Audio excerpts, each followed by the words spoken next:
Hi, this is part 2 of homework 9, where we modify the system so that the 7-segment display on the board will display a running counter generated by the HPS, which counts seconds, minutes, and hours. As you can see, seconds, minutes, and then hours.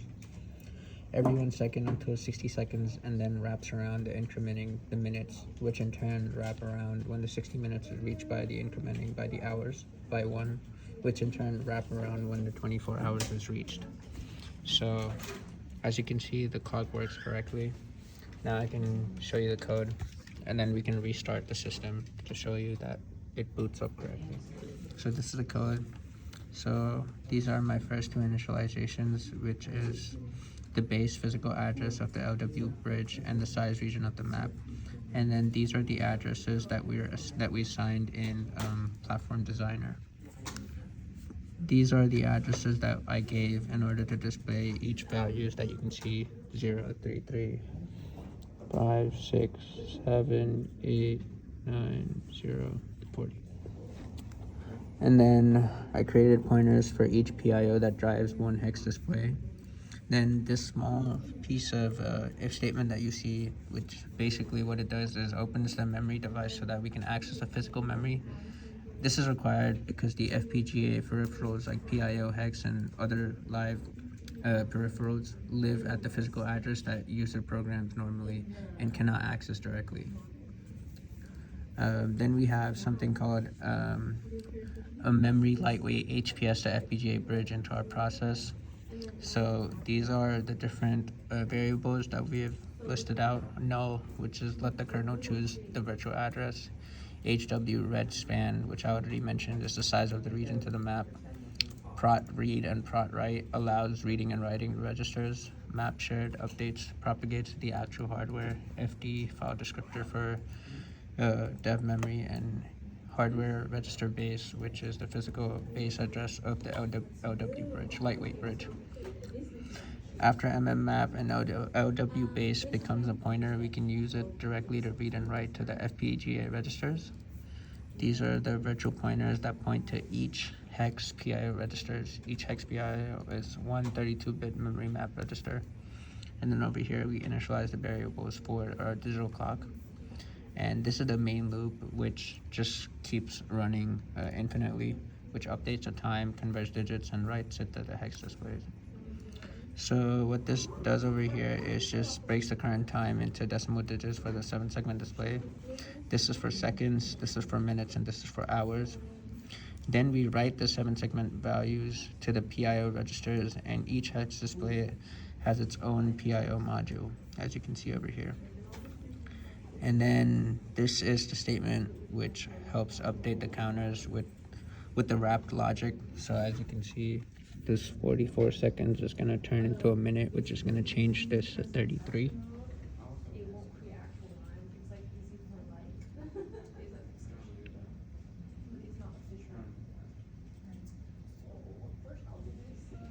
You can see that the wrapping worked correctly. Then we do MUN map, which is unmap the lightweight bridge virtual memory region. This releases the memory mapping created by mmap. It's just good practice to avoid memory leaks and user space programs, and then we just close the program. So what I'm going to do now is stop this program by, right now you can't see the monitor or the Linux terminal because we have programmed the FPGA using the program, the device manager in Quartus. So I can do Control-C and it will stop the clock. As you can see, it stopped the clock, and I can do Control-D to save it. And then we can perform a HPS hard reset, which resets the FPGA board, keeping the wiring. So I can press this button once, which is HPS reset. Now the FPGA is in HPS reset mode. You will see the computer boot up again, or the Linux terminal boot up again. As you can see, it's booting.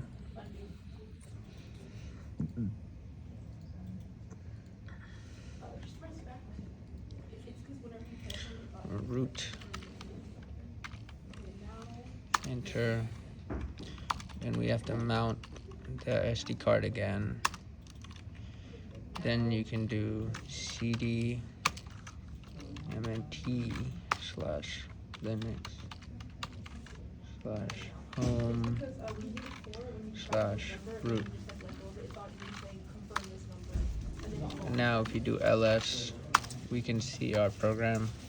It's already converted into a executable, so we can turn it, we can actually run it. I just stopped by right now after the exam.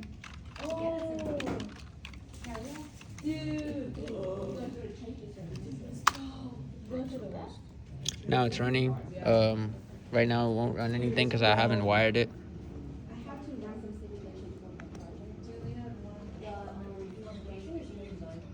Now it's 100%. And as you can see, the clock started working again.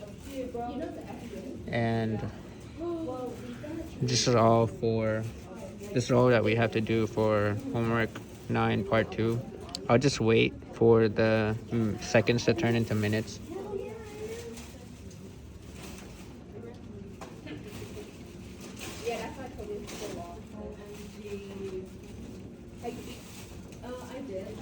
As you can see, the monitor also goes black when I do start from the device manager or the device programmer. 15-minute interval at the 2-hour mark. You did have 5 meetings. Yeah, that's why I take my 4-hour nap. Yo, how does that? This guy will be crazy. I didn't get no. And turn into a minute, and that's all for homework 9 part 2. Thank you.